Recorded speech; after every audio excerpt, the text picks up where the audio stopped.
Welcome to Grow Up, Level Up Sunset Selects, the weekly podcast where we talk about the games that helped us grow up, as well as the games that influence our lives today and celebrate gaming every day. I am your host, Samson, aka Samson XP, and joined to me today is the kind of finance bro looking Sir Dr. JN. Thank you, thank you. I really liked how you went at the end of the intro. It felt a lot like you took a sip of a cold one. So that was fun. Yeah, I am. I may be partaking in a cold one right now. It is the evening time as we are recording this. Of course, recording this live on twitch.tv/grow up level up with a bit of a surprise stream. We're trying a little bit more live stuff going on. We're usually pre-recorded, but of course, we like to do the live thing once in a while. And if you'd like to find us there, you can find us at twitch.tv/grow up level up. Isn't that right, Jordan? That's right. Twitch.tv/grow up level up.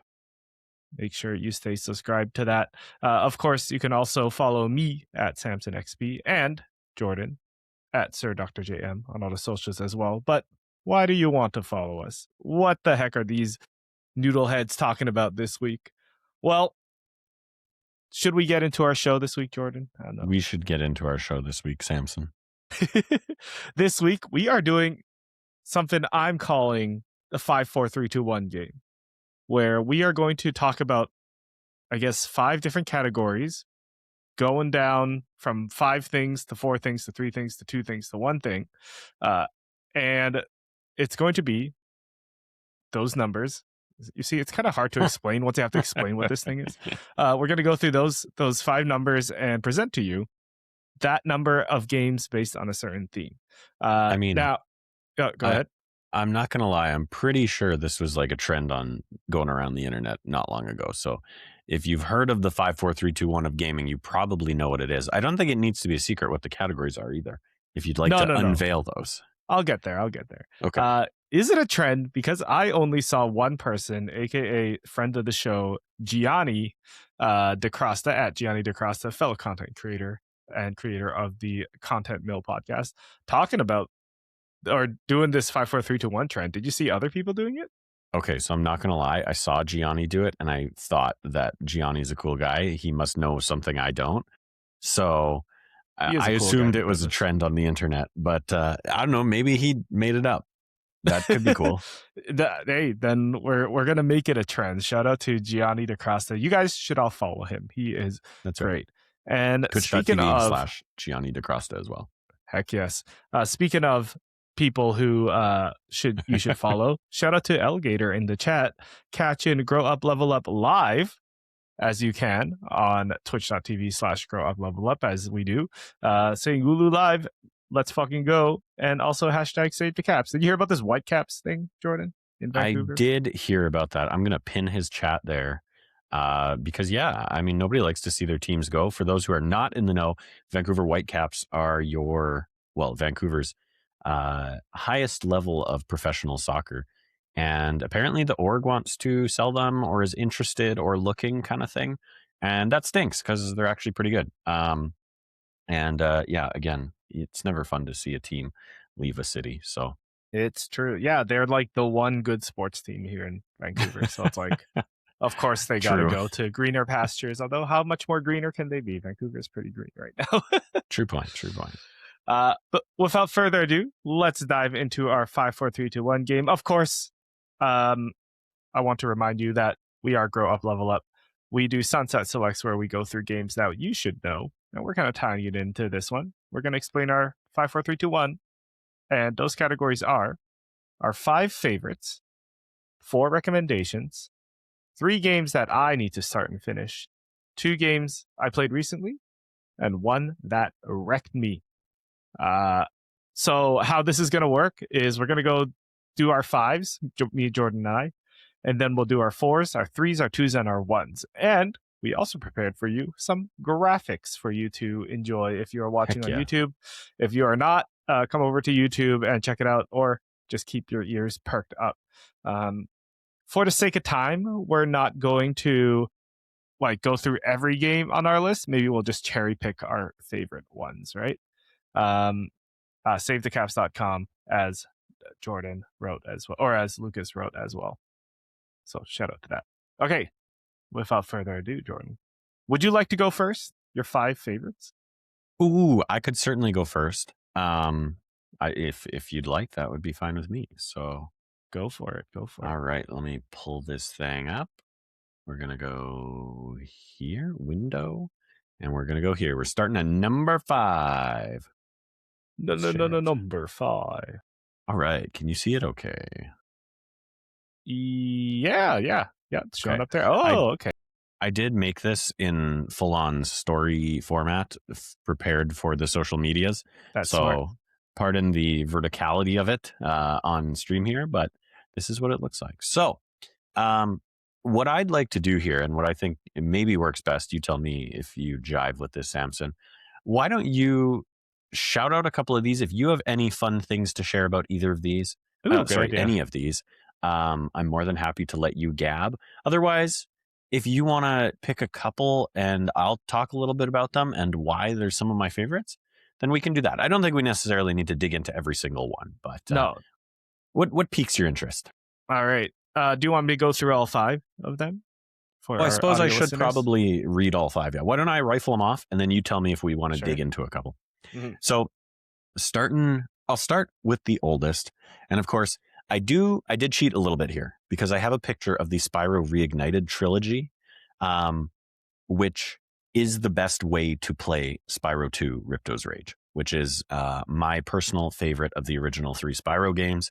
I do think Spyro 3, Year of the Dragon, is also great, and the original Spyro the Dragon is also great as well. But I think Spyro 2 is the one that has the most nostalgia for me and is easily my favorite. And the Reignited trilogy just did such an amazing job at them that I wanted to shout out that one in particular. So I've got the picture that covers all 3, but it's Spyro 2. Next one. Now, I'm not sure which released first here, but we've got Sly 2 Band of Thieves for the PlayStation 2. We've got Ratchet and Clank Up Your Arsenal.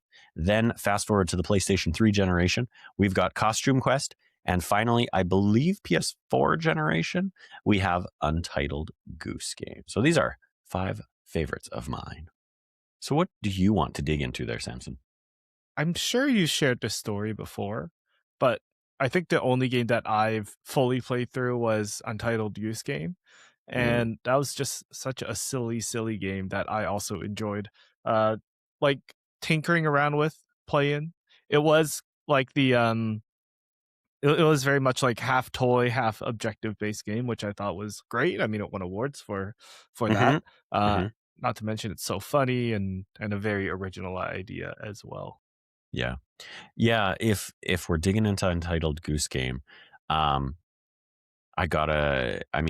you gotta shout out the fact that I believe it was 2019, and I don't remember what won Game of the Year at the Game Awards that year, but Untitled Goose Game won Game of the Year at the DICE Awards, which the DICE Awards, of course, hosted by or are a celebration of the developers by the developers kind of thing. So it's a very in some ways it's a little more prestigious than necessarily the Game Awards themselves, right? Game Awards themselves voted on by media. There's like a percentage audience vote and stuff like that, which is not bad. But the DICE Awards are developers awarding each other. So I think that really kind of speaks volumes to how Untitled Goose Game was received. And by all means, I expected nothing of this game. Played it many years late, and it was easily one of the funniest experiences I had at the time. I literally just downloaded it. I think it was free on PlayStation Plus like a couple of years after it came out. I downloaded it. I fired it up one day, handed my wife a controller. The two of us just ran around honking and goosing, and we just had the best time. So it really is a game that is one of my favorites. And one that I don't think necessarily everyone connects with, because I think, if this game came out 10 years prior and I was just a single guy in my basement and it was free on PlayStation Plus, probably would have downloaded it and been like, that was fine. Neat. Neat. If only I had a wife and kid to play this with. Felt like a goose. Playing it with someone really did make it quite fun and shoot up my list. So very cool. Is there Yeah. anyone that you want to particularly shout out on your 5 favorites? Um, I mean, I could talk about any of them. I did see Lucas in the chat there mention Spyro. So just to talk a little bit more about Spyro, I think that's probably a good and fitting one. Like I say, best way to play the Spyro games nowadays is easily the Reignited trilogy. Although you can certainly play it on PlayStation 1 or on an emulator, and I think the games really do hold up. It's almost just the graphical upgrade that you get with the Reignited trilogy that really helps. But the controls are just so tight. The platforming is just so excellent. The characters, the little vignettes they do at the start of every level and at the end of every level, it really just kind of shows a bit of the humor and the style that Insomniac Games, of course, the original creators of Spyro, really put into their games. And if you're a fan of Insomniac, obviously I am because I have Spyro and Ratchet on here. You can really see a bit of a through line through where they went with Spyro and then where they went with Ratchet. Although Ratchet obviously changes things up quite a bit. There's a lot of that same humor. There's a lot of the same kind of style and characters and personality that really, honestly, like shaped a lot of my early teen years and things like that. So yeah, that's those are some of my favorites. Shout it out. Nice. Well, cool. Thank you for sharing your 5 favorites. Shall I share mine? Yes, please. Let's see some of yours. Well, it's already up there. My 5 favorites are Rock Band, Pokemon Go, Super Mario Strikers Charged, Overwatch, and The World Ends With You. A couple of crossovers to like our 10 games to get to know me series. But a couple new entries here. I made sure to try to put some new things. Is there one that piques your interest, Jordan, other than Overwatch? We can't talk about Overwatch. I was going to say, I will not pick Overwatch because we talk about Overwatch nearly every episode. I think we got to hear a little bit about Mario Strikers Charged. Oh, buddy. All right. Mario Strikers Charge. Now, this was Next Level Games. Shout out local Vancouver dev studio. Strikers came out at a time where literally could not have come out at the perfect time for my brothers and I. We would have been around that 8 to 10 range, and that was the age that our parents signed us all up for soccer, like in the spring season, fall season kind of soccer club.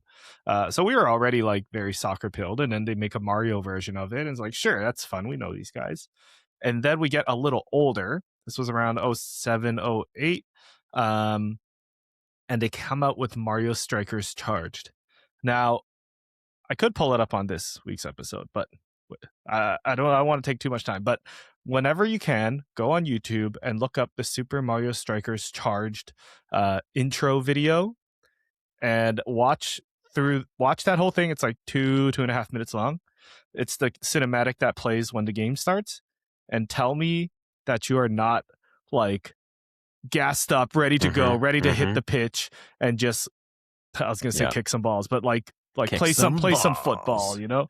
Like it had footy. this edge. I would say this is still the like edgiest Mario game. Like you can even see undercover art. Like Mario's angry. There's bold lines. There's like fire, and it's very dynamic. So that's reflected in the gameplay, right? Like you were tackling toads into electric fences, and they were getting shocked. When the characters did their like super moves, they went Super Saiyan. Their eyes glowed, and then they kicked the ball and they'd like catch on fire. So this was like a very edgy Mario Strikers game, or Mario sports game in general. And it's soccer. Everybody understands it. It's super fun. And it was on the Wii. Played it for many years. It was great.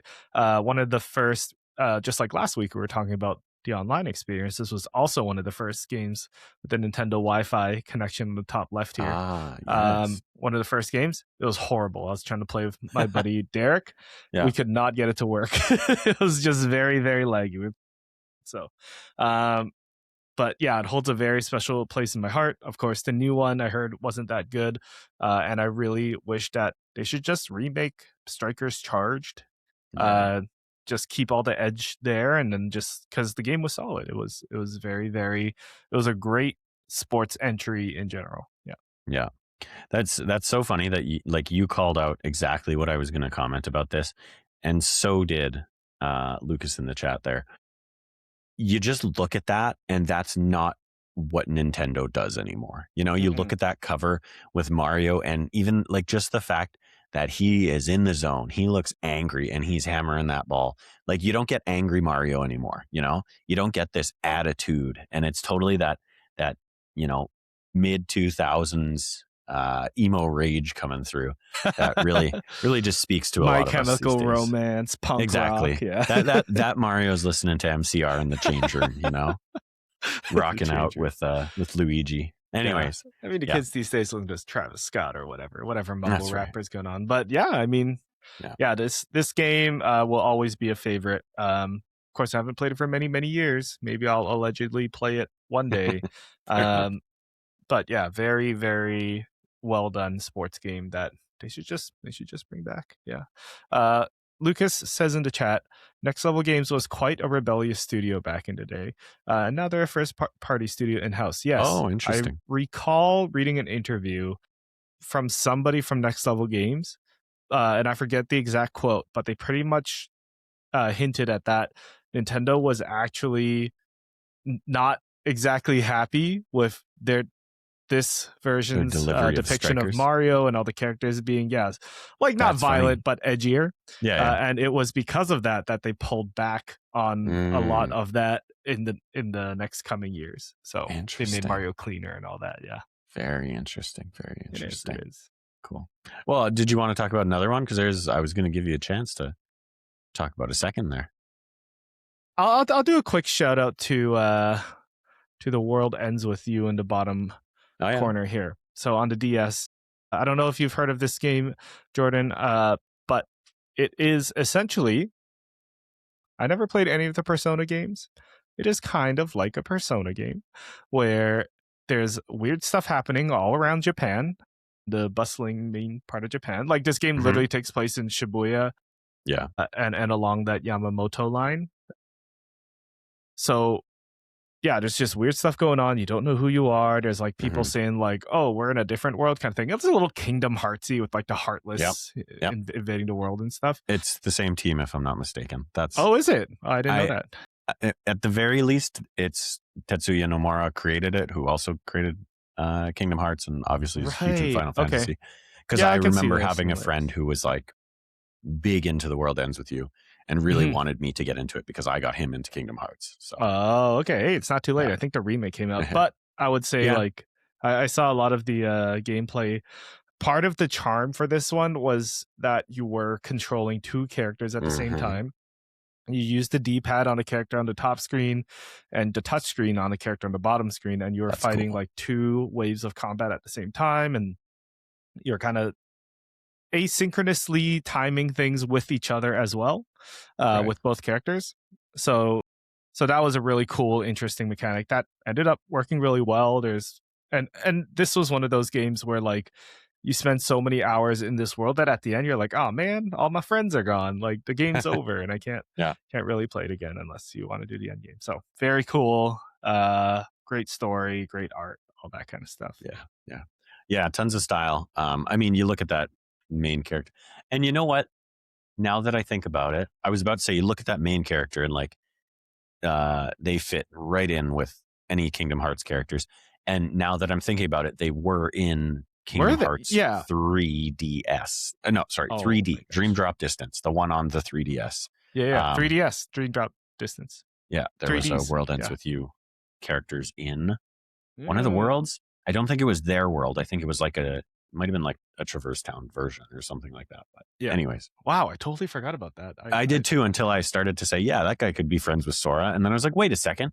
They've met. So anyways. Crazy. Yeah. Cool. Yeah, those are my top 5 games. Right. Or 5 favorites, not top 5. 5 favorites. That's right. Well, would you like to see 4... Shoot, what is it? Recommendations. So yes, we are moving on to number 4.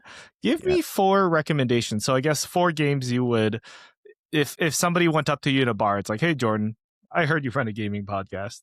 What are 4 recommendations that you would do Yeah. for Well, us? I've got my 5 favorites up here. Are we ready for the big reveal? Yeah, go for it. There it is. We got 4 Oh, recommendations here. Now, the funny thing is, I don't know how this happened. I wrote out my lists first. I started making my images, and then I somehow had 5 recommendations. And I was like, what happened here? So, you had anyways, one job. I've got 4 here. Is there any one that you want to shout out or you want me to talk a little bit about? Well, first of all, I'd like to shout out you sipping a martini in the back. Thank you. Very Thank you. suave. That Very, was, very fancy. I don't remember what drink it was. This was a very fancy place I was at for a wedding rehearsal. Yes, as you do. Yes. Yep. Let's see. I'm actually noticing a pattern. All 4 are, or do you want me to read them out first? I keep forgetting to read them out. I'll read them out, and then you can tell me what pattern you notice here. So I've got the Stanley Parable Ultra Deluxe Edition. Of course, Stanley Parable, works as well. Unpacking. We've got A Little to the Left, and we've got Tinykin. Mm-hmm. So the one that sparks joy to me is, as Perry Chu also agrees in the chat, Unpacking. I played Unpacking a couple of years ago now. Okay. Yeah. And I thought that was like a very charming game, great story. Mhm. And I actually played this with my now wife watching me, and it was an interesting experience because I'd put things one way, and then she'd be like, "No, no, no, the shelf should go Oh, on the table, or the box, I see. or the dishes shouldn't be on this cupboard, it should be on Right. that cupboard. That way you can fit the toaster or whatever over there." So I'm like, Mhm. it's like, I'm doing this my way. It's like, you can Mhm. play this game later your way. Um, so it was interesting to see our different approaches to unpacking things and sorting the house as we went. That's very funny. I love that. What did you think of, not to spoil things in case anyone hasn't played it, but what did you think of the sort of story, the narrative that is woven throughout? I thought it was very sweet. I didn't think it was like groundbreaking or anything, but I thought it was Okay. very cool that, yeah, we slowly learned a little bit more and more about this person's life and how it, like, the ups Yeah. and downs and all that. Essentially going through different phases of their lives and reacting to life events. Hmm. Um, I thought that was very, very creative, and like, more or less that's art in the end. Yeah. So I think I would also recommend Unpacking to other folks. Like, I think it's a Yeah. very approachable game, Yeah. with a great story and like interesting experience depending on who plays it. Because I might Hmm. unpack one way, you might unpack the other way. Yeah. Yeah. That's actually a really good way to put it. And I mean, it's funny because I approached this from like almost a standpoint of I like these games. I have a good time with them. I could pull something out of each one that I could recommend to someone in a way of, hey, maybe you don't game very much, but here's a good Mm, game that kind of illustrates something different to you. So, I do think that Unpacking and A Little to the Left, like you say, very approachable, easy for almost anyone to understand. And not necessarily, too complex when it comes to the graphics or the controls or anything like that. Very digestible, but at the same time, I think they both do, well, sort of in different ways. They both do a good job of showing someone, this is kind of what games can be. You hear about video games, and maybe you think of Mario. Maybe you think of like original Mario on the NES or the SNES. Maybe you think of classic Zelda. Maybe you think of The Last of Us or Grand Theft Auto. And like these are games that are in all 4 of these, but they're incredibly different experiences from any of the mainstream games you might already know about. But I think each one has a lot to offer in a different way in terms of gaming. Now, I do want to touch on Tinykin for a minute here because mhm. Perry shouted that one out. And Tinykin, I think, is kind of a hidden gem. Like these all, I'm not sure if Tinykin was published or not. I know the other 3 are indie games.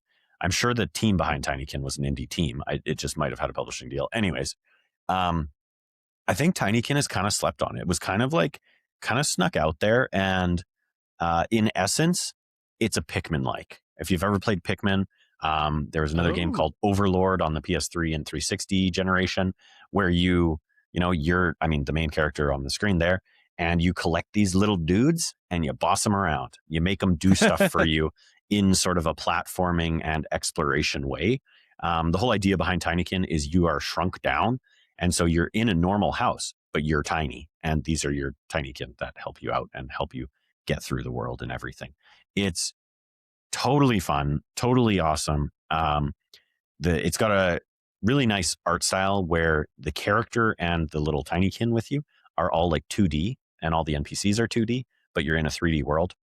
So it's kind of that Paper Mario thing of like, you're walking around and you like flip like this kind of thing. But yeah, so anyways, I highly recommend all four of these. They all offer something different and very unique gaming experiences. So Wow, great. Yeah. yeah, Huh. I do want to get into Pikmin, but I also I find it so daunting. I want to get into Pikmin because of the merch. The IPs are I know IPing. it's adorable. But honestly, Tinykin looks great too. I mean, Tinykin is, well, I shouldn't say that because I played Pikmin 1 and I played a lot of it. And I played some of Pikmin 2 and I've never gone back, but I absolutely love the games. And I was going to say Tinykin is a good entry into Pikmin because it might even be better than some of the games, but I haven't even touched 3 and 4. So I can't really say that it's better. But anyways, Pikmin's Very good cool. times. Yeah. All right. My 4 recommendations as I loaded up here. Shout out Perry. She says, I played so much of Pikmin 3. And everyone says Pikmin 3 and 4 are so good. But they're very slept on, I think. But I've never played them. Anyways, I am also sleeping on them. Jordan, you got to get on them. Yeah. My 4 recommendations, of course, we got Sleeping Dogs. We got Okay. Ghost Trick, Phantom Detective. We got Consume Me. And we got Keep Talking and Nobody Explodes. So before I dive into my selection here, I kind of picked it based on like what, because I recommend games to my non-gamer friends all the time, right? Like I have a friend group that are my classmates, and they're all women, and they play games and are around games, but they're not like gamers. And I recommend them like the light stuff all the time. Like I'd recommend them Unpacking, or a game that came out called Use Your Words, which I actually still need to get to. I still need to play that one. But for this one, I want to pick like what's an in between. So I guess I got a little bit of a spectrum here. Jordan, which entry do you piques your interest? Now, I've got to admit, I don't know if I even am familiar in the least with Ghost Trick. So I'd love to hear what exactly that is and why. You know what? Let's put it this way. Recommend Ghost Trick to me. Sell me on it. Okay. All right. Before I do, I want to shout out Perry saying, keep talking, Nobody Explodes is so fun. I will get back to that, Perry. Don't worry. And the French Dip Design, welcome in, saying, OMG, 2 fantastic boys on my screen. Here we are. All right. Ghost Trick Phantom Detective originally came out on the Nintendo DS. It has been ported and remade on all the systems, I believe, like PC, PS5, Switch, and all that. So take your pick. You wake up in a body as this, if you can see the character here, this red suited guy, and you have no memory, right? Great plot device. You don't know who you are, no memory, but you find out that you're dead. And okay. you're like, all right, now I got to figure out who the heck I am and why I died, and why I'm in this weird purgatory still on Earth. Then you find out your superpower, or like your power, well, pretty much the central gameplay mechanic is you can possess different objects around the world and influence them. So you'd like possess like a lamp, and you can swing the lamp around. You possess like a bike, and that's how you can move around for a second when you move the bike over. You befriend this detective. I forgot her name, but you befriend her, and she agrees to help you because she's also trying to figure out some mystery on her own. So you play through the story as this spirit, and you are this red suited disco looking guy. The two things that make this game super great. The story is really interesting. I mean, it's a murder mystery, so those are always fun. And the other thing is the animations and the music is like out of Johnny Bravo. I'll say that.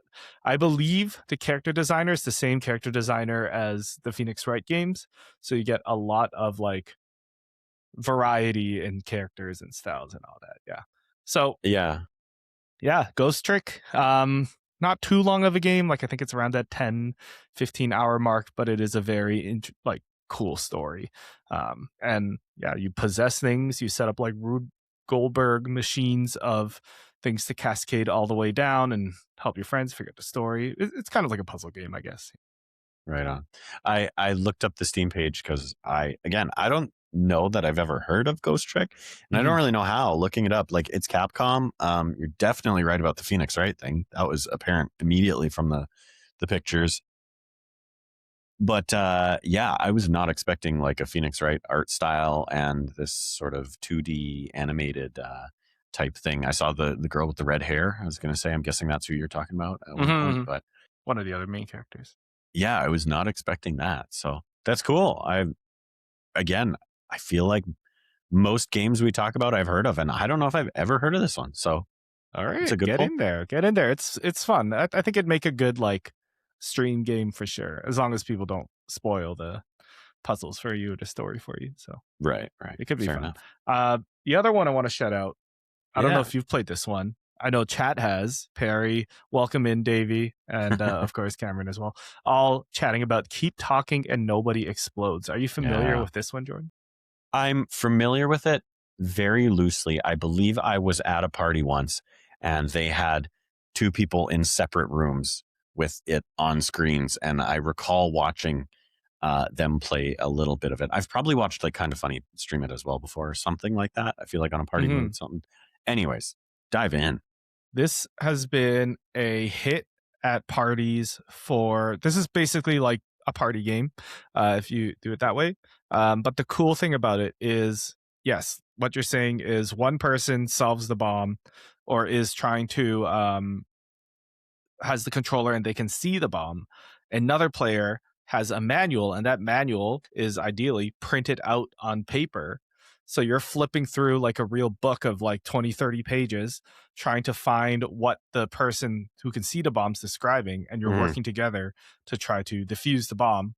And then the bomb is like made up of like 4 to 12 mini puzzles, and they all influence each other. So you're trying to do all those things correctly in the right time, or else you explode. If you stop communicating what the bomb is and all the little mechanics and parts for it, then you explode and you lose.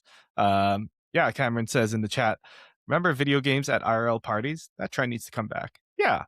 Hey, we still play Jackbox out there. Yeah, Keep Talking, Nobody Explodes. Many parties where you got Team Bomb on the couch, Team Manual sitting like under the TV facing the couch team, so they can't see Oh, what's okay. Like the back TV. to the TV. Yeah. So and Right. then that makes it really, really fun.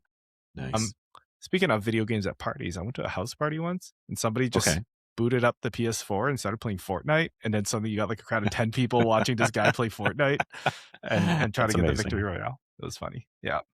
That's hilarious. I would love to see that because I remember when early Fortnite days, one of our friends who is a grade 11, 12 teacher, I remember him being like, you guys, I hate to tell you this, but I'm playing Fortnite. And we all relentlessly made fun of him. And this was long before I ever tried Fortnite. And now I actually enjoy Fortnite. So, now everyone's doing it now. Exactly. Everyone's doing it now. So it must be cool, right? Yeah. One more thing about Keep Talking, Nobody Explodes. Cameron French Dip Design in the chat says, dibs on Team Bomb. Tell me what to do. I can't give no instructions. Well, that's the thing, Cameron. You got to tell the paper person, the manual person, what you're seeing and what's happening when you click buttons. So it's a teamwork game. It goes in and out. I could see Cameron and either Dave or, Sweet Alabaster last weekend. They did a stream of Phantasmophobia, and there was lots of shouting at each other and telling each other to do different things. And I could see quite a disaster stream of Keep Talking, Nobody Explodes. Oh my gosh, that could be a lot of fun. We should do that. We should figure that out. Bring it back. That'd be tight. Yeah. All right, so those are my 4 recommendations: Sleeping All Dogs, Ghost Trick, right. Consume Me, Keep Talking and Nobody Explodes. Our next category, Jordan, can you tell us, this is being vulnerable now. Yes. Tell us 3 games you need to start and slash or finish. All right. Let me pull it up here. Now, here's the thing with this one. I did feel like this is kind of like a cheater category. This is obviously my number 4, but it's kind of like a cheater category because like games I need to start are like, yeah, these are just games I haven't played that I want to, here they are. So in terms of games that I need to start or finish, number 1 is my need to finish, and that's Ghost of Yote. Oh, I interesting. don't know how or why I didn't finish it. I literally took a day off work to start it and to play through it. Uh, and I mean, any open world game, I'm going to take my time. I'm going to play it how I want to play it. And I am very much a completionist when it comes to open world games in a lot of ways. When I dove into Ghost of Yote, I went hard for the first like probably week. And then I don't know if it was something else came out or what it was, but I just kind of fell off. And every now and then, like I'll see it on my PlayStation, I'll jump back in, but I'm never getting too far into it for whatever reason. And I'm hopeful that one day it just clicks. Because I mean, I've done that with both, or no, the second Horizon game. I feel like sometimes open world games, Yeah, I was I gonna get say, into it and I'm not feeling it, and I'm like, I'll come back to this another day. So this world's too open. exactly. So that's my need to finish.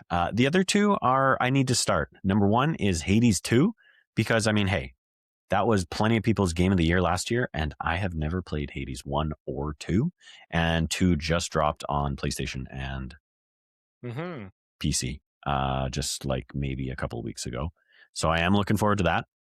And then my third one is the Elder Scrolls 4 Oblivion remaster, and that's because I was crazy into Oblivion on PC back in the day.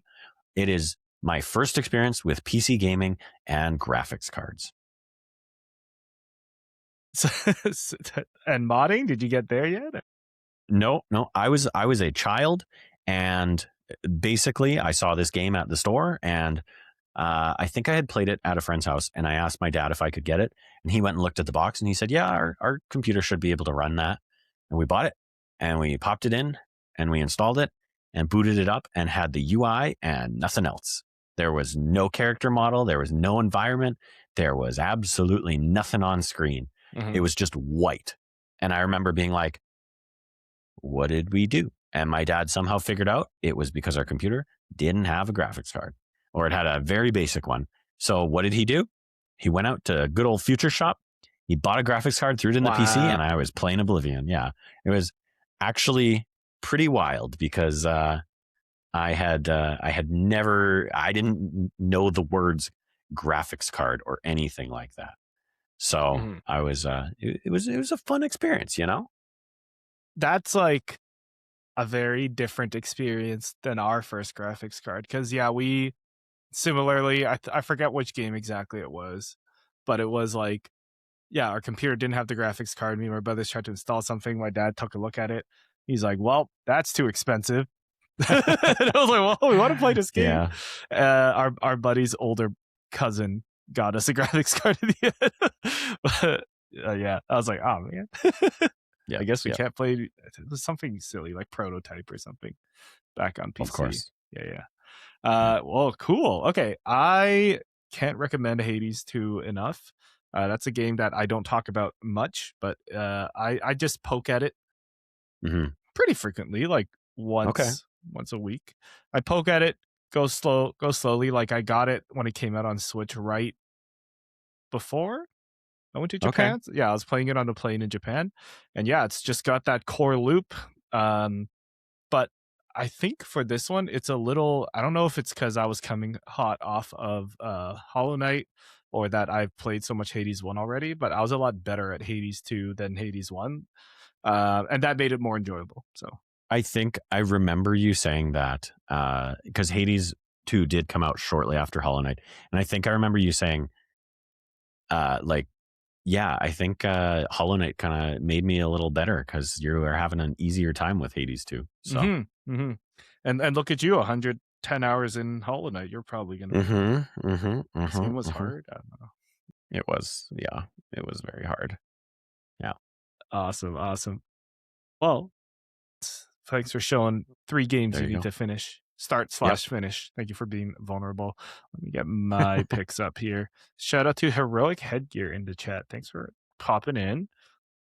Saying hi to the gang. 3 games that I need to finish are Hideo Kojima's Death Stranding, Expedition first. 33, the first Death Stranding, yeah. Expedition 33, the 33rd Expedition, and Sea of Stars. Which one do you want to poke me at, Jordan? I probably, if I'd really thought about this, I probably would have been able to predict Death Stranding and Expedition 33. Although I think I probably would have guessed Death Stranding too, because I know you talked about getting into it and then you did not wind up getting into it. I think you should talk a little bit about Expedition 33, so that we can all berate you for not finishing it. Gosh. All right. I'm about halfway through Expedition 33. Okay. And this is more of my...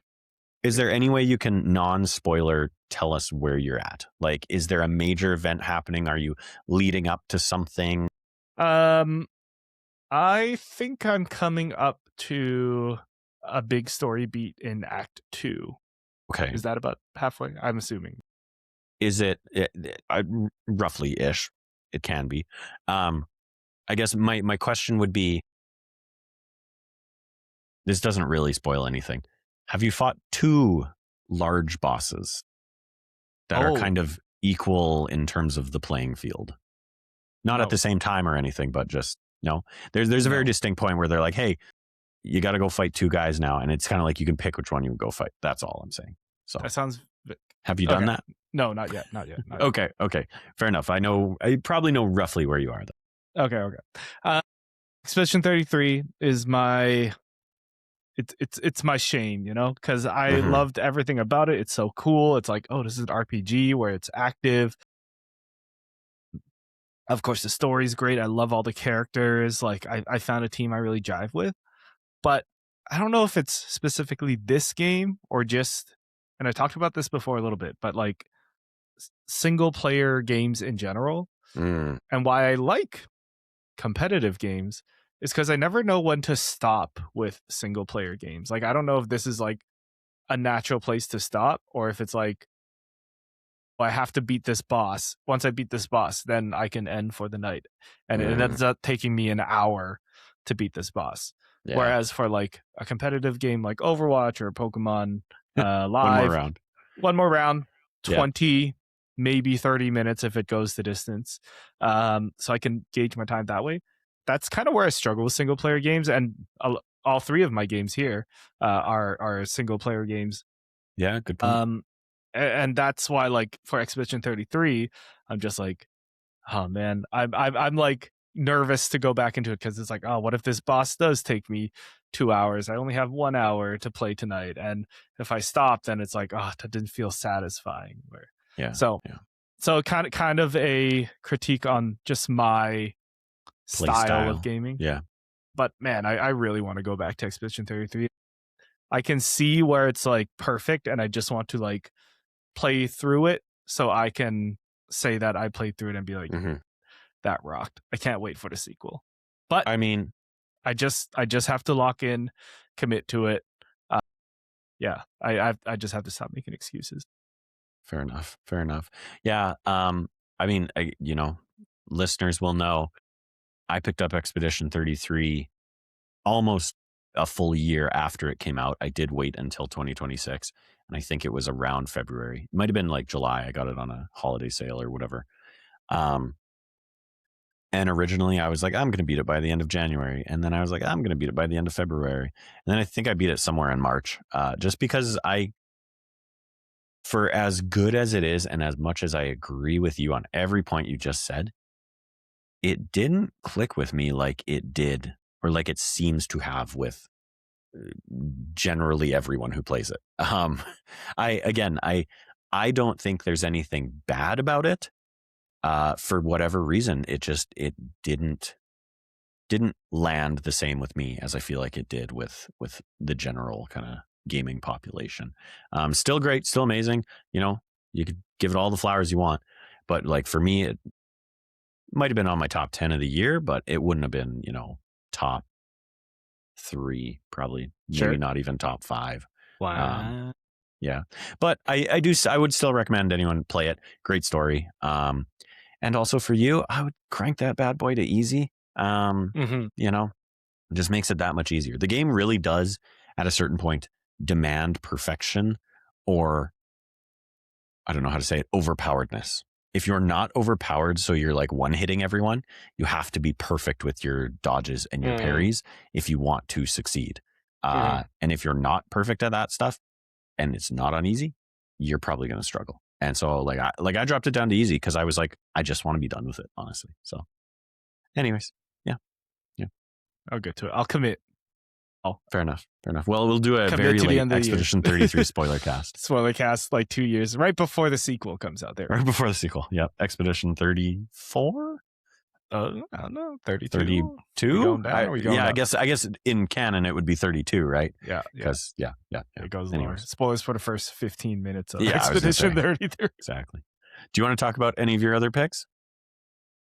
Death Stranding, very similar thing. Although not as hard as Expedition 33, because Death Stranding, I think I got farther in, Longer which game, is though, not probably. far. Anyways, it is very long, but at least I can be like, I feel like vibing out and delivering one thing today, and then you do it. Let me deliver this package. Exactly. Cool. Yeah, Death Stranding's pretty cool, just world and lore wise. And then Sea of Stars, I also put on here because I was watching gameplay and hearing recommendations, and it's got that like very much nostalgic JRPG with all the modern things and the story. It reminds me of like old Final Fantasy games and Chrono Trigger and all that. So I kind of want to play through it to get that feeling again. But yeah, it's a similar idea. It's like I just don't know when to stop with these single player games, like where they naturally end. Yeah, fair enough. Right. I did want to just shout out something in the chat there. Heroic Headgear said, in terms of a sequel, I think it'll be Claire Obscure new subtitle. So not Expedition 33, but something else, which I really like that. I have an idea for a sequel that expands on that, but I'm going to save that for, potentially a spoiler cast, another episode, and something like that. So, but it's very, very similar, same kind of idea. So put that in our brainstorming doc. That'd be a fun one. And we'll get to it. Put it in there. Yeah. When I finish the game, which we'll never know when it will be. Jordan, we're moving on to number 2. We're getting close to the end here. But before we get to the end, I'd like to remind our viewers and listeners, whether you are live on twitch.tv/growuplevelup or you are listening later on podcasts and YouTube, that, hey, you should follow and subscribe to us because we do this every week, chat about the games that helped us grow up, the games we're playing today, and celebrate gaming in general. So make sure you stay subscribed at Grow Up Level Up everywhere. And if you really like us, come over to growuplevelup.com, pick up yourself a hoodie, and support our show. Jordan, we're on to number 2. As we were checking, zoomed in and checking you out. We're on to number 2. Right. This one is less pressure. What are 2 games that you played recently? 2 games I played recently. This is what I said in the chat. I said, Nathaniel, Heroic Headgear, you're going to want to stick around because one of these is, in a lot of ways, a shout out to Heroic Headgear, and that is Sea of Thieves. Of course, 2 games I started playing recently. One is Sea of Thieves. The other is Warhammer 40k Space Marine 2. And Space Marine, of course, is because it came to PlayStation Plus. That's why I dipped into that. But Sea of Thieves is a game that I have long since wanted to play and just never dipped into, but I don't really have a good reason for that, especially when it came to PlayStation, and I'm primarily a PlayStation gamer. But then, around the same time, I also started gaming on the old gaming laptop there. So I really had no excuse to not get into it, especially when it's also on Game Pass. So realistically, I could spend the, whatever it is, 35 Canadian dollars a month and have access to a ton of games, but in particular, Sea of Thieves.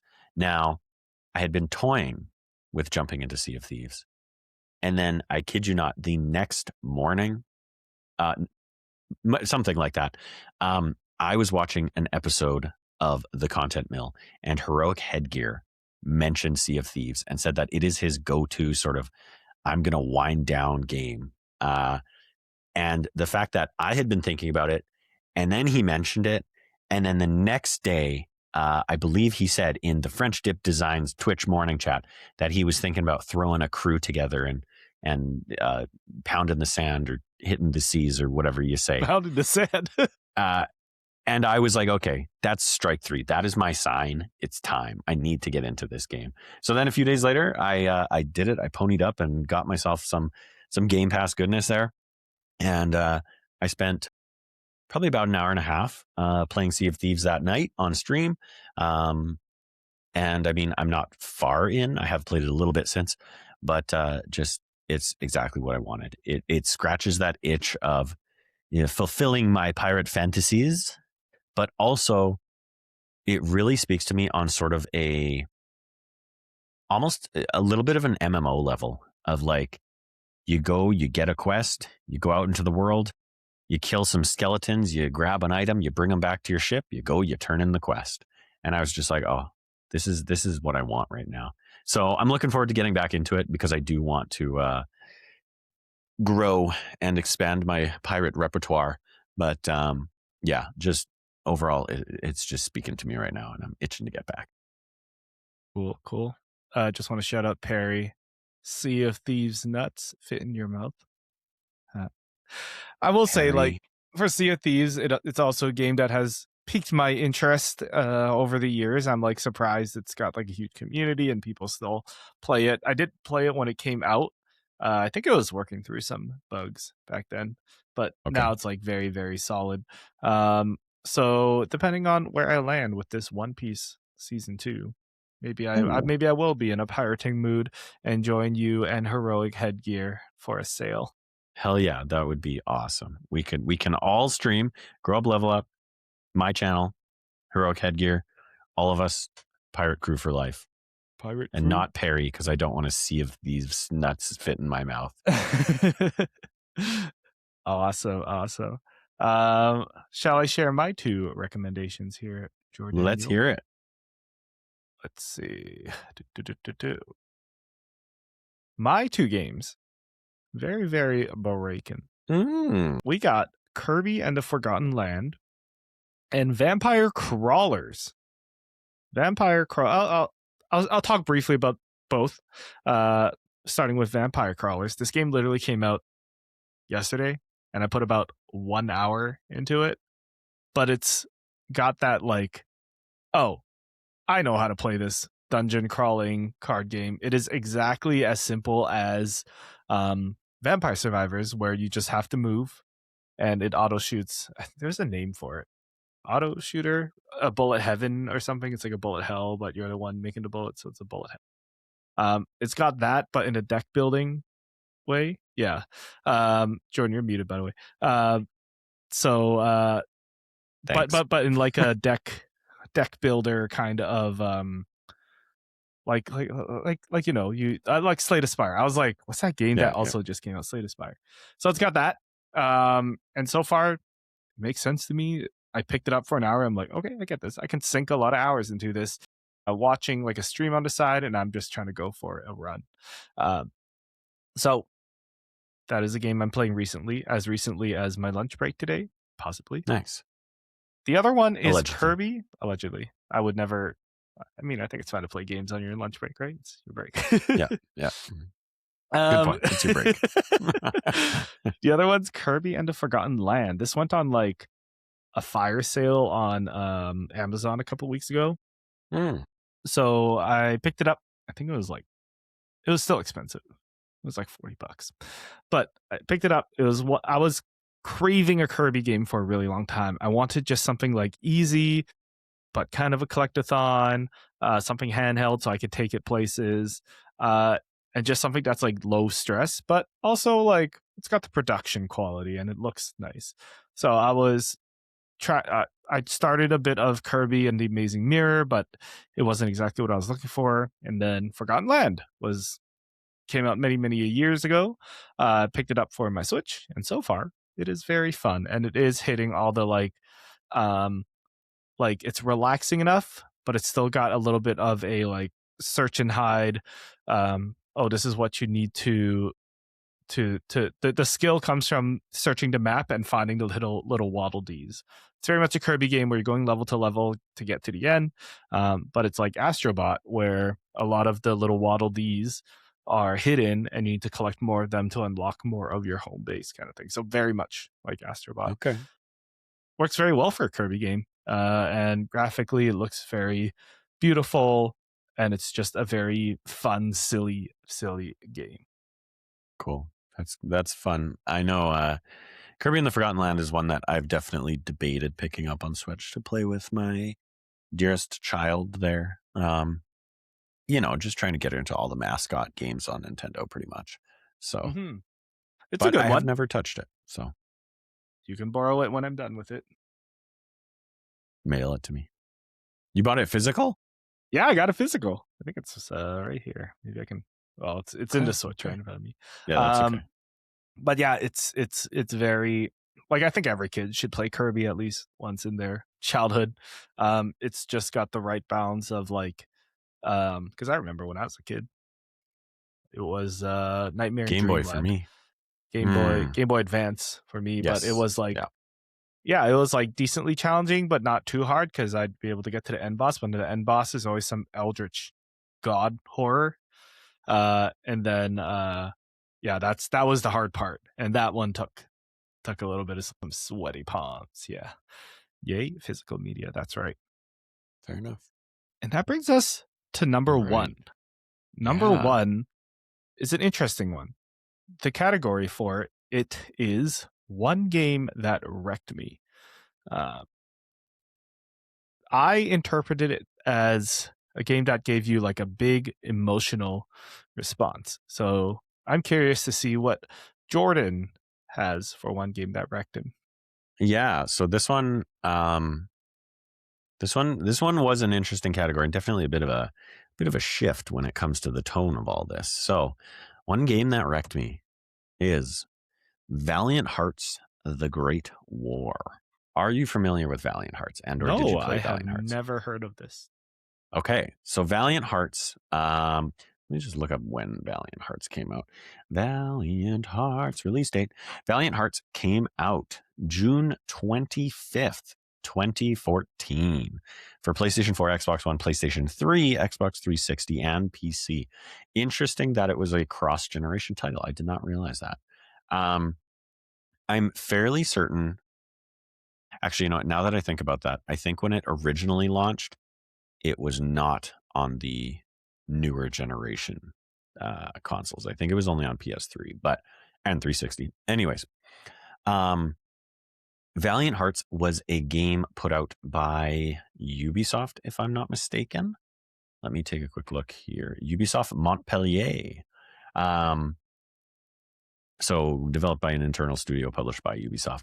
It was sort of a 2D side-scrolling puzzle-ish game, but it took place during, as you would expect, the Great War, also known as World War One, and it was mostly story-based, but it was almost told. It was told through a couple different perspectives. One of them, if I'm not mistaken, I feel like, and it's been a while since I played this game, I feel like you played as the dog at some points, and a sort of main point of the game was connecting the dog with his owner again, if I'm not mistaken. This dog, of course, you can see it's wearing its little hospital vest, or its little medic vest, because in the war they did use dogs to find survivors and find people buried in rubble and stuff like that. Anyways, it was sort of one of the first games that I remember connecting directly to real history. And it was not just like Assassin's Creed where it's like inspired by, or you're in a real city that existed and things like that. They actually had like almost like an encyclopedia built into the game where you could go and read about the real events that inspired sections of the game. And they would have like historical pictures from, the actual places and stuff like that. So very touching, very interesting in that kind of aspect. And as you're going through it, it also it was kind of like it was seeking to educate you without being too in your face about it.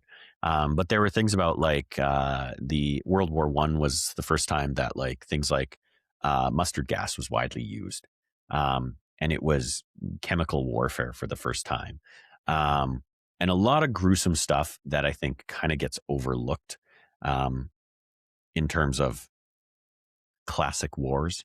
Obviously, World War II things kind of amped up because at that point they had automatic rifles and things like that. But the big thing at in this game, and the reason why I picked this for this category, is because I don't remember a ton of it in terms of the overall experience. But what I do remember is that at the end there's a section, and I'm not going to spoil it. I'm just going to spoil sort of something that happens. Of course, it's a war game. It's about a real war.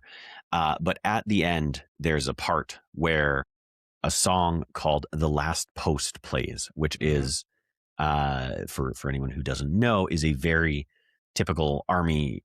I don't know what to even call it. Song that's typically played on a bugle, and they play it every Remembrance Day in Canada, which would be Veterans Day in the States. At every celebration, Remembrance Day celebration, or what have you, and it's immediately followed by a minute of silence.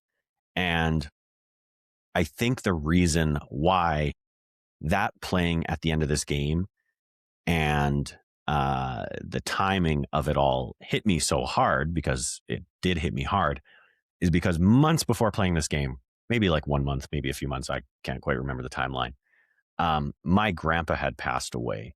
And he's not someone that I was super close with, but he was in the Canadian Army. And at his funeral, of course, they played The Last Post. They had someone with a bugle who played it. And I was not expecting it. I don't know. I mean, I would say I don't know why. I mean, it's a war game. Maybe I should have expected it. But I guess I just didn't connect it in that way. And then it was just like in this final scene, they play them and it goes through the whole song. And I was just in tears. And it was like I had just been at this funeral where they played that, just somewhat recently.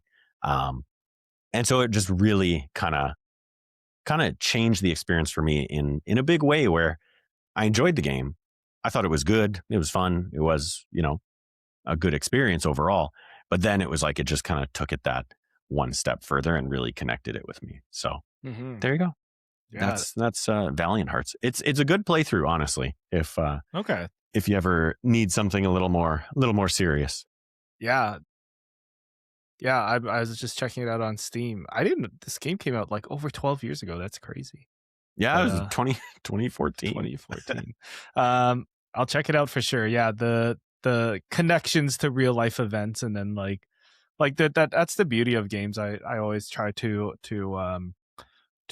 echo and to promote is like, yes, it's one thing to watch a war movie, but imagine spending hours doing things like, obviously you're playing a controller, it's not one to one, but doing almost part of the work, and being this character, like it connects in a different way. That's Yeah. a little heavier than most film and TV can do, because Yeah. you are 100% engaged in a game. So that's really cool. Yeah, that's really cool that it connected to such a close event in your life as well. It's got to be Yeah. a little trippy. Yeah. And that was the thing, right? Just kind of like, I don't know, a little bit of a simulation moment of, wow, okay, that I just experienced this in my real life. Not obviously war, but I just experienced something directly Loss related to and this. yeah, Exactly. So yeah, cool. that's my one game that wrecked me. My one game that wrecked me is a little game you might have heard of called Borderlands 2. Now, Okay. hear me out. All Okay? right. He Borderlands 2, of course, funny game. You play as in a very cartoonishly way. You're fighting like literally like a handsome Jack, a funny villain. Yeah. There's one section of this game that stands out above pretty much the rest of the series, I would say, like from Okay. 1 to 4. Is there 4? Is there 5? I stopped after 3. There's at least 4. I'll say Okay, that. okay. But there is one, I guess, boss fight, one sequence where a character from the first game, Mordecai, tells you that, hey, the bad guys stole my bird, and I don't know where he is. His bird Bloodwing, which was your companion in the first game. Mordecai's an NPC in this game. They Okay. stole his bird. He doesn't know where it is. And it's like his favorite bird. It's his pet. It's his companion. So the mission is go find the bird and help Mordecai. And Mordecai comes help as well. The sequence, spoilers for like a 10, 15-year-old game at this point. The sequence ends with a boss fight. They mutated Bloodwing, so now instead of like a small falcon, he's like a giant dinosaur-sized bird, and he's attacking everyone, and you need to kill it.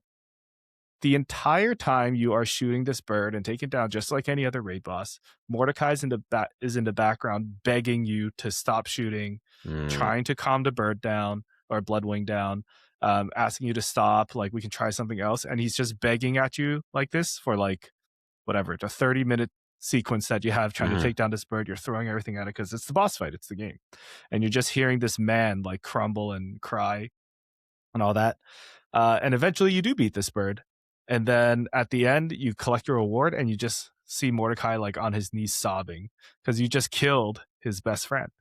And this was an interesting experience because I played it with 2 of my friends. Like we bought this game playing together. So like, okay, we're at this part of the game. We go in and then we're shooting this bird. And then at the end of the boss fight, we didn't really say anything to each other. We just said, okay, good night. Yeah. Because I think we were all emotionally spent from hearing him constantly beg for this bird's life. Yeah. And I was like, yeah, and it wasn't like a little later where I was like, wow, what the heck? Like, like he was begging for mercy and we just kept killing this animal. So of course we all have pets and things too. So I kind of reflected on that. Like, imagine if that was me asking not for you to murder my pet. And I'm like, damn. Yeah, totally. And that's where the series peaked. And after that, it was back to haha, funny shooty, haha, butts and guns, dubstep, yeah, all that. So, butts and guns and dubstep. Yeah. Yeah, it was very unexpected. I think that's why it would also like hit a little harder. And like everyone's got a pet they care for. Happy ending as well at the end of the game. You get a little cutscene of Mordecai finding a new bird that I think he also called Bloodwing, and he comes back in the next game with a new pet. So okay. yeah, Cool. yeah.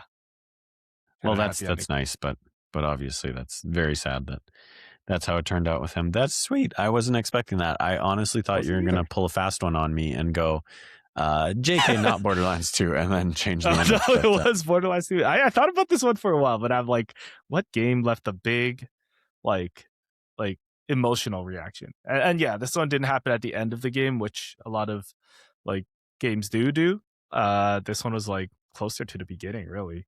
But I thought like just the tone of the series and like where it went is definitely interesting. Very cool. That's a nice little slice of history from Borderlands 2 that I would wager a lot of people probably don't remember that well, or maybe didn't connect with to the same degree as you. Because like you say, all you hear about Borderlands is haha farts and claptrap and butts and guns and explosions, right? Yeah. Yeah. Booty and guns. Yeah. I mean, Very interesting. the writer for this one was, I believe, oh, now I'm forgetting her name.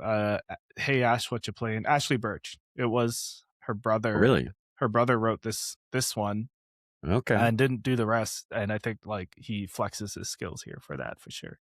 Cool. Yeah. Very cool. Very nice. Well, we got through it.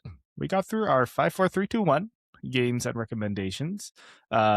If any resonated with you, let us know in the comments below.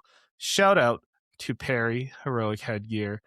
Who else do we have in the chat? We had French Tip Design, Davey, Lucas, Elgator, all in the chat, coming by saying hi. Thank you for joining us in this live recording of Grow Up of a Sunset Selects. French Tip Design says, wait, why wasn't I following you? That's because we rarely use this Twitch channel. So that's probably why. But thank you for the follow there, Friendship Design. Make sure that you follow us, stay subscribed on YouTube. Follow us on Spotify and all the other podcast services as well for our weekly podcasts where we talk about the games that helped us grow up and how games influence us today. Now, if you are watching live, you get the breaking news. And the breaking news is that next week we are going to be streaming the new Double Fine game, Kiln, with friend of the show, Emily Choi. We don't know when. We don't know which day yet. We are still waiting on some things to align, but we will make it happen because we are big fans of Kiln and their work over at Double Fine. As well, the other big news is we might be changing our recording and uploading days, so stay tuned for information on that.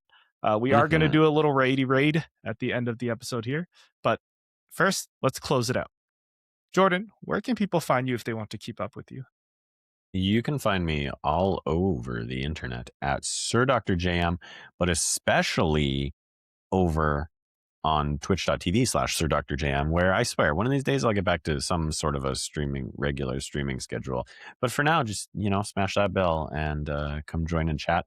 Hopefully we'll hit the sea sometime soon and possibly with heroic headgear. Mm-hmm.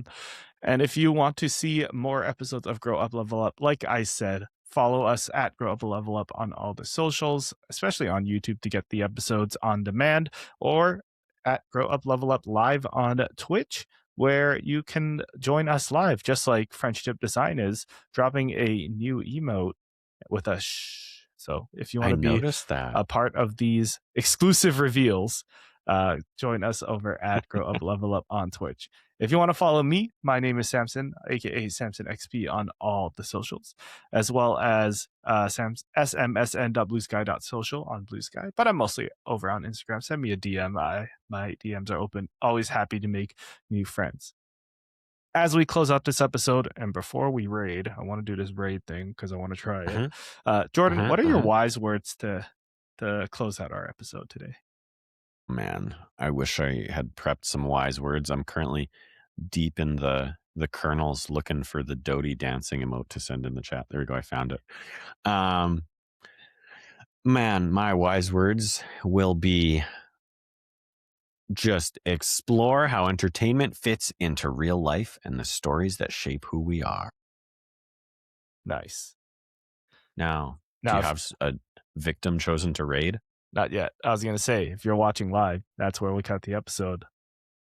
But I guess if you're still watching live, we're going to pick a raid. So let's figure it out. I don't follow anybody on the @Grow Up Level Up channel. So if someone in the chat knows a channel that is worth raiding, let me know. I see one Gianni DeCrosta streaming replaced right now. Okay, come on. We took Gianni's whole... We literally stole this from him to make this episode. It's full circle. Let's go raid Gianni DeCrosta playing replace. Oh, I haven't actually got around to playing this game yet, but we will. It looks stunning. Yeah, it's the one that's like half 2D, 3D, right? I mean, you'll see. You're about to send us over there. All right. I'm starting the raid. It's very cool. In about 7 seconds. Oh, yeah. Bye, Cam. Bye, Perry. Says, thank you, bye, Cam, Nate. Perry. Bye, Davey. Bye, Nate. Bye, Dave. Bye, Lucas, if you're still here. See y'all tomorrow. Bye. Oh, I got to unmute I guess I'll stop Gianni here. so I can